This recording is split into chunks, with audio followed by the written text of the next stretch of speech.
শ্রীমদ্ভাগবতম প্রথম স্কন্দ নবম অধ্যায় শ্লোক 33।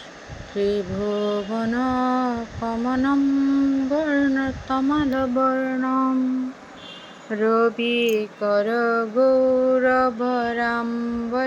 দদানে বপোলোককুলাবৃত অননঞ্জম বিজয় সখেরতিয়স্তু